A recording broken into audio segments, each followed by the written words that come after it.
आज जब अंधेरा का ब्लैंकेट धरती पे चढ़ेगा, उस सन्नाटे में छत पे कूद जाना, टॉर्च का इंजन ऑन करना और चांद के चेहरे के तरफ मारना। तो क्या उस चिकने टॉर्च की लाइट चांद के रुखड़े जमीन पे एक्चुअली में पहुंचता है? आप जैसे टॉर्च का जोश बढ़ाते हो, लाइट बड़े शानो शौकत से निकलता है, पर कुछ दूर जाने के बाद तो लाइट लुल हो जाता है, राइट? ये तो वो बात है जो कि दुनिया ने आपके कानों में चढ़ाया है, पर सच्चाई तो अंधेरे में ब्लैंकेट लेके छुप गई है। इतने मोटे मोटे पेजेस के कैलकुलेशन के बाद गणित ने ये बताया है कि जितनी देर में आप एक सांस खाते हो 1.2 सेकेंड्स, इतनी देर में टॉर्च से निकला हुआ कुछ फोटोन पार्टिकल्स चांद के सरफेस को किस कर लेता है, पूरे 3,84,000 किलोमीटर दूर। मैथमेटिक्स के दीवानों को बता दूं कि अगर 2 लाख फोटोन लाइट पार्टिकल्स अपना सफर शुरू किए तो उसमें से सिर्फ एक फाइनली चांद के सरफेस को नमन करता है, यानी total number of photon particles का 0.0005%। वैसे सब्सक्राइब बटन पे भिंडी मार के सब्सक्राइब जरूर कर लेना और मंदिर समझ के बेल आइकन ऑन कर देना।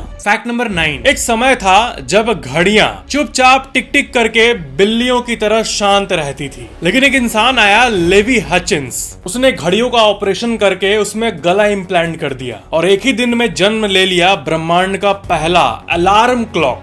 साल 1787 की मैजिक है ये। लेवी मानो एक मिशन पे थे सबको जल्दी उठाने के, पर एक बड़ा ट्विस्ट है यहाँ पे। ये अलार्म क्लॉक अपना मौन व्रत सुबह 4 बजे ही तोड़ता था, एक ही स्पेसिफिक टाइम पे। अब आपको लग रहा होगा इसमें कौन सी धरती फाड़ देने वाली बात है, ये 4 बजे वाला होता होगा, फिर किसी बड़े खोपड़ी वाले इलेक्ट्रॉनिक वाले चचा आए होंगे और ऐसा वॉच बना दिया होगा जो तभी गाना गाएगा जब हम चाहेंगे, राइट? पर ना ना ना, 60 साल तक पूरे दुनिया में अलार्म का आवाज सुबह 4 बजे ही गूंजता रहा। 6 दशक तक इंसान सुबह 4 बजे ही अपने सपनों से निकला, और जिस तरह नूडल्स नहीं मैगी बन गया है, टूथपेस्ट नहीं कोलगेट बन गया है, उसी तरह धर्म बन गया था कि अलार्म क्लॉक मतलब वो घड़ी जो सुबह 4 बजे चिल्लाता हो। और किसी समय पे अलार्म को लगाना ये लोगों के अवेयरनेस में दूर दूर तक नहीं था। माई गॉड, 60 साल बाद 1847 में जाके अचानक से सारे लोगों का आंख खुला कि अबे हम तो ऐसा भी अलार्म क्लॉक बना के पैक कर सकते हैं जो कि हमारी बात माने, और तब जाके ऐसा अलार्म क्लॉक बना जिसमें हम लोग टाइम ऑर्डर कर सकते हैं। ये नामुमकिन सा लगता है, पर 5 दर्जन सालों तक किसी ने अलार्म क्लॉक पे अपना दिमाग खर्चा ही नहीं किया। अच्छा हुआ आपका डिलीवरी उस दुनिया में नहीं हुआ जिसमें 4 AM ही इकलौता ऑप्शन था, या मे बी आपका जन्म हुआ हो पिछले जन्म में। Fact number 8, Voldemort, Harry Potter movie का खलनायक। वो नाम जो हैरी पॉटर फैंस आज भी सुन के पैंट में सुसु कर देते हैं, पर इसका जो ये स्वरूप आप देख रहे हो, ये पूरे फुल टैंक पानी का सिर्फ एक बूंद है। असल में मूवी के रचयिता ने मूवी के लिए ऐसा वोल्डेमॉर्ट बनाया था, पर 1 किलो भारी गाल वाले चोटकुट बच्चों का सोच के इसको चेंज कर दिया गया, क्योंकि एक साइकोलॉजिस्ट ने डायरेक्टर के हाथ में एक रिपोर्ट पकड़ाया कि इसका कॉस्ट्यूम नहीं चेंज किया तो बच्चे के छोटे से हार्ट में डर नाम का बीज चला जाएगा, जो बाद में एक्चुअल ट्रॉमा का पेड़ बन के उगेगा। बड़ी बड़ी आंखें वाले छोटे छोटे बच्चे जिनकी इमेजिनेशन इतनी वाइल्ड होती है कि अगर आप उनके कान में कुछ स्टूपिड भी फुसफुसा दो तो वो पूरा यूनिवर्स इमेजिन करने लगते हैं, तो वो इस हॉरर फेस को फेस नहीं कर पाते, इसलिए दांत को वापस तोड़ दिया गया और रहने दिया गया एक नॉर्मी डॉर्मी वोल्डेमॉर्ट। नहीं तो बच्चों का मूवी नाइट मेयर बन जाता। थ्रिल वाला डर और असली डर के बीच में एक फाइन लाइन है, डायरेक्टर साहब और साहिबाओं ने उसे क्रॉस नहीं किया। बच्चे मन के सच्चे। फैक्ट नंबर 7, इस वर्ल्ड मैप को निहारो एक दफा। इस मैप का हर एक डॉट इस धरती के हर एक घाव को दिखाता है। हर एक डॉट वो जगह है जहां पर एक इंसान ने दूसरे इंसान का हाथ तोड़ा है, पैर तोड़ा है, जान लिया है, पावर के लिए, पैसों के लिए, और कभी कभी विदाउट एनी रीजन। यानी वॉर, 14,000 बैटल्स रिकॉर्डेड। 4,500 सालों के इतिहास में जितनी भी वॉर्स हुई है, सब ने अपना जगह बनाया है इस मैप पे, और इसे नफरत से लोग कहते हैं वर्ल्ड मैप ऑफ वॉर्स। ये फोटो अपनी गहराई आपकी आंखों के सामने तो दिखाई रही होगी, मतलब आप देख पा रहे होगे कि यूरोप एक ऐसी जगह है जहां की मिट्टी खून के नमी के बिना रह ही नहीं पाई। यूरोप जैसे हजारों सालों से शांति की भीख मांग रही हो, और समय का चक्र उल्टा घुमाने से ये भी दिखता है कि अफ्रीका के जमीन ने सबसे कम घावों को देखा है। फैक्ट नंबर 6, आप एक खुली मैदान में अक्षय कुमार के पोज में खड़े हो जाओ। दूर दूर तक ना कोई दीवार ना कोई बिल्डिंग, 10 किलोमीटर तक इंसान के हाथों से बनाया गया कोई स्ट्रक्चर नहीं। इतना खुलापन मानो चारों दिशाओं में धरती खुल के सांस ले रही हो। अब आप इतने जोर से चिल्लाओ कि आपके शरीर के एनर्जी का हर एक ग्राम यूज हो जाए, छाती का सारा हवा बाहर आने दो, जितना खाए हो सब निकाल दो। तो ऐसी सिचुएशन में जो इंसान के वोकल मशीन में फाइबर्स हैं, उसमें कितनी ऊर्जा है। दम भर के दहाड़ने से फारदेस्ट आवाज कितना दूर ट्रैवल कर सकता है। तो इसका 1 मार्क्स का उत्तर है 3 किलोमीटर। वैसे जगहों की बात हो रही है जहां पर धरती और आसमान हैंडशेक करती हो। अगर बिल्डिंग से घिरे हो तो वहां तो आवाज 300 मीटर भी दौड़े, उसके पहले ही बिल्डिंग्स और दीवार आवाज को मारकर उसको शमशान ले जा चुका होगा। कंक्रीट आवाज को शार्क की तरह निगल जाएगी। फैक्ट नंबर 5, अपनी आंखों की लाइट्स को इस मशरूम पे डालो। छोटा सा दुलारा सा मशरूम जो विशाल से जंगल में मानो बैक बेंच पर चला जाता है, पर ये पूरे पजल का एक पीस है। आसमान में उस तारे की तरह जो कि जलता तो है छोटा सा टिम टिम टिम टिम, पर है वो सूरज से ज्यादा पावरफुल। मशरूम का सीन भी कुछ वैसा ही होता है। क्या है कि बड़े बड़े बनियान ट्रीज और बाकी ह्यूज पेड़ों का जड़ तो कुछ मीटर तक अपना साम्राज्य फैलाया होता है, पर छोटे से मशरूम का छुपा शहर किलोमीटर तक फैला होता है। ये नन्हे से मशरूम ऊपर से कुछ ऐसे दिखते हैं और अंदर से कुछ ऐसे होते हैं। आपके घर के नीचे से अगर मशरूम का जड़ स्टार्ट हुआ तो वो प्रोबेबली आपके नियरेस्ट शॉपिंग मॉल में जाके दम भरेगा। इन्हें ऑफिशियली माइसीलियम कहते हैं। ये रूट्स चुपचाप धरती के अंदर ग्रो होते रहते हैं, एक सीक्रेट अंडरग्राउंड एम्पायर की तरह, जिस एम्पायर के राजा को आप सब्जी के रूप में खा डालते हो। High protein diet, mushroom. Fact number 4, mobile signal, wifi signal जो ज्यादातर लोगों के लिए अदृश्य है, वो कुछ भाइयों के लिए तूफान की तरह होती है, जो उनके आत्मा को चीरता है। जिनको इलेक्ट्रोमैग्नेटिक हाइपर सेंसिटिविटी होती है, उनके हिसाब से उनको इलेक्ट्रॉनिक गैजेट्स के आसपास होने पे एक अनुभूति फील होती है, मानो उनके हड्डियों को कोई चीर रहा हो। डिजिटल सिग्नल्स जैसे कि वाईफाई सिग्नल या मोबाइल टावर सिग्नल, ये तो एक इनविजिबल समुद्र है जो कि पूरे शहर को कवर करती है, जिसमें आप और हम रोज सेफली तैरते हैं। पर कुछ लोगों के लिए ये लहर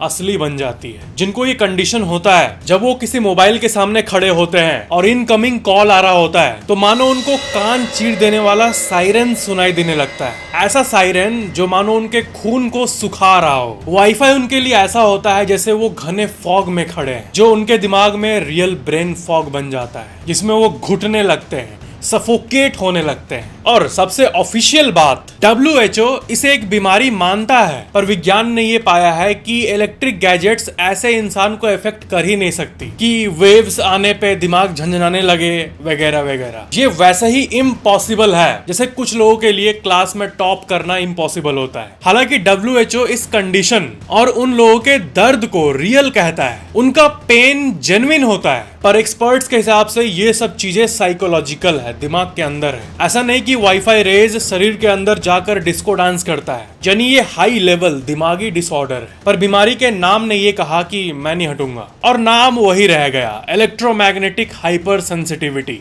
फैक्ट नंबर 3, मेरे वीडियो में किसी ने कमेंट पंच किया था कि इस दुनिया में एक चीज है जो कि लाइट के स्पीड को पछाड़ देती है, और वो है सोच। जो लोग पॉडकास्ट के गंदे पूल में डेली डुबकी मारते हैं, उन लोगों का दिमाग सड़े हुए आलू से भी ज्यादा सड़ जाता है। वैसे ये बात तो सही है कि आंखें बंद करो और आपका हार्ट एक बारी धड़का होगा, और उतने ही देर में आप मंगल के रेगिस्तान पे कपड़ा आयरन कर रहे होंगे, या फिर जुपिटर के चांद यूरोपा के अंडरग्राउंड लेक में डुबकी मार रहे होंगे। पर माइंड थोड़ी डिस्टेंस का सामना कर रहा है। इंसानी सोच प्रकाश के गति से तेज नहीं है, बल्कि आपका माइंड लॉ ऑफ फिजिक्स को इग्नोर करने में तेज है। ये कंपैरिजन इतना स्टूपिड है कि ऐसा लगता है कि इस बात को दूसरे डायमेंशन से तोड़ के लाया गया है, जिस डायमेंशन का नाम है the dimension of stupid people. अब किसी ने कमेंट किया ना कि लाइट के स्पीड से ज्यादा तेज इंसानी सोच है, 0.5 सेकंड्स के अंदर उस कमेंट का अस्तित्व मिटा दूंगा। फैक्ट नंबर 2, आपके दिमाग के दरवाजे पे कभी इस थॉट ने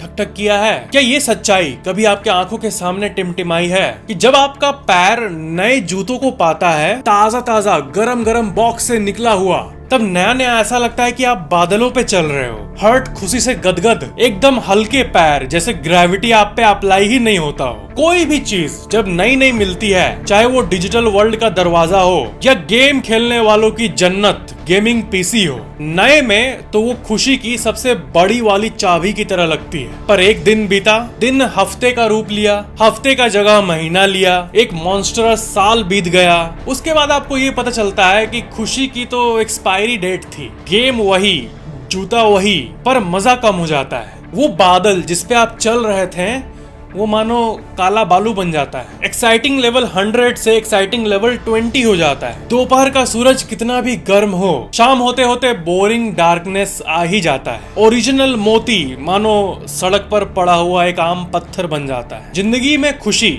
माचिस की तीली से जलाए हुए आग की तरह होती है। कुछ देर ये उसके बाद वही लकड़ी और राख। तो साइकोलॉजी के दुनिया में इसे हेडोनिक एडेप्टेशन कहते हैं।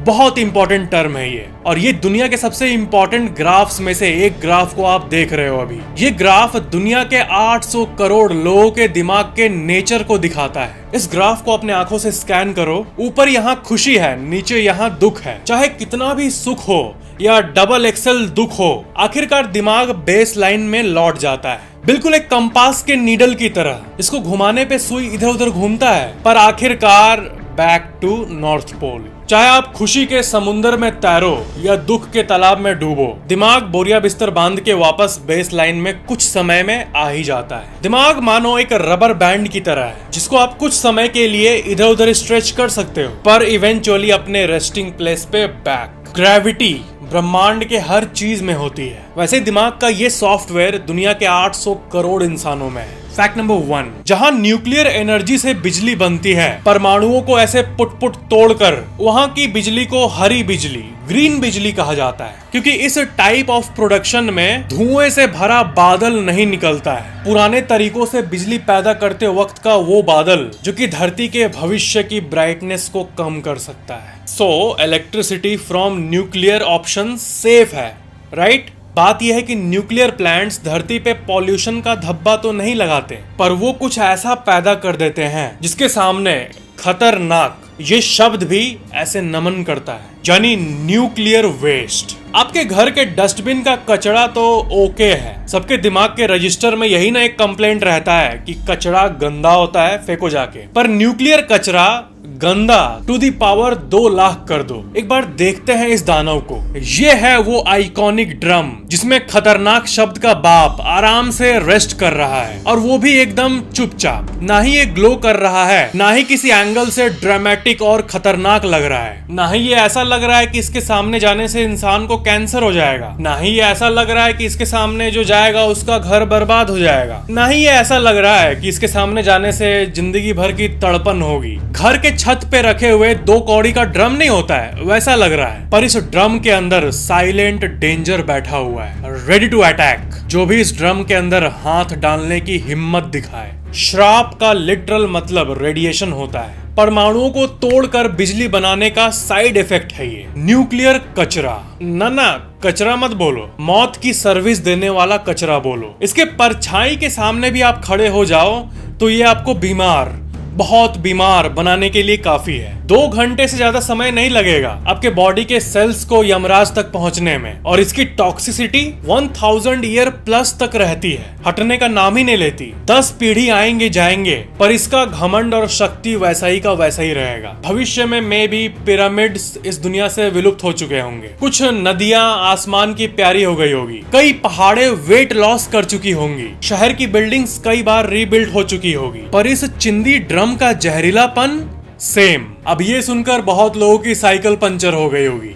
अब ये सुनकर कई लोग गहन चिंतन कर रहे होंगे कि इस न्यूक्लियर दानव का मैनेजर कौन है, कौन और कैसे मैनेज करते हैं इसे। इन मौत के ड्रम्स का आराम करने का बिस्तर किधर है?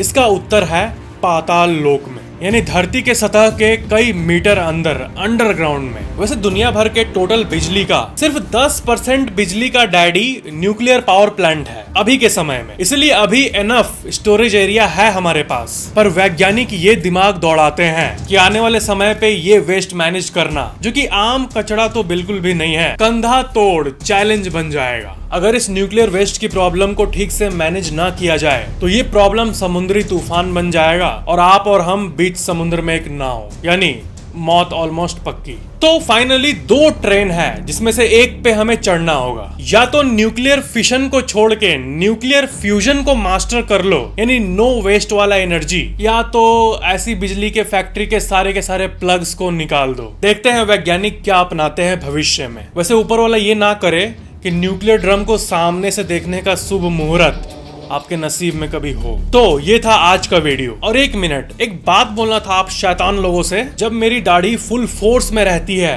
तो सब कहते हैं भाई समय आ गया शेव करने का, और जब क्लीन शेव वाली दुनिया सामने है तो दाढ़ी की डिमांड बढ़ने लगती है। चाहिए क्या आप लोगों को? कंफ्यूजन के स्विमिंग पूल में क्यों डुबाते हो मुझे? तो सब्सक्राइब बटन को पकड़कर शेक कर देना। मिलते हैं अगले वीडियो में, और नीचे कमेंट डाल देना कि ये वीडियो कैसा लगा। Thank you for watching.